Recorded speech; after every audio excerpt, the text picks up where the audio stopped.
Lors de ces mêmes assises, le ministre de la Communication et des Médias a exposé sur l'importance de réformer le système judiciaire congolais, tout en insistant sur le droit constitutionnel à l'information qui assure la liberté de la presse et d'expression. Patrick Mouyaya a émis le vœu de dépénaliser les délits de presse. Des mesures intermédiaires ont été également proposées pour garantir le droit de réponse et de rectification avant toute action en justice.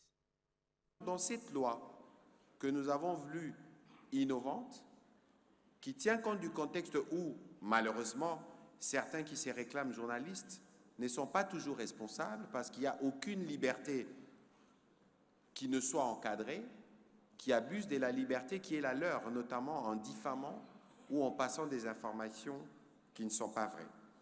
Avec le président de la République, nous avions pris rendez-vous pour une salubrité médiatique. Salubrité médiatique qui devrait rimer avec une demande pressante de tous les professionnels des médias, qui est celle de la dépénalisation du délit de presse. Mais alors, on ne saurait pas véritablement dépénaliser, je ne veux pas rentrer dans le fond du débat de droit avec les juristes qui sont ici, sans peut-être retoucher les dispositions du Code pénal. Mais ici, dans cette loi, nous avons voulu faire un pas.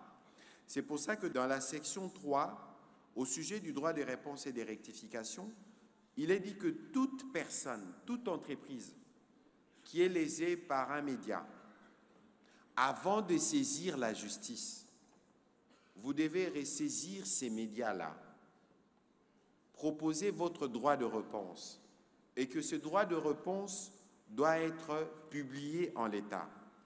Je vais citer l'article 112 de la loi Mouyaya. La publication du droit de réponse ou de rectification constitue réparation à l'égard de la personne lésée. En cas de refus de publication du droit de réponse ou d'une rectification, la personne lésée est en droit de saisir les instances judiciaires pour réparation. Ça veut dire qu'aujourd'hui, Monsieur le ministre d'État, et c'est bien que nous ayons ces états généraux, parce qu'il y a un principe de droit qui dit que nul n'est censé ignorer la loi.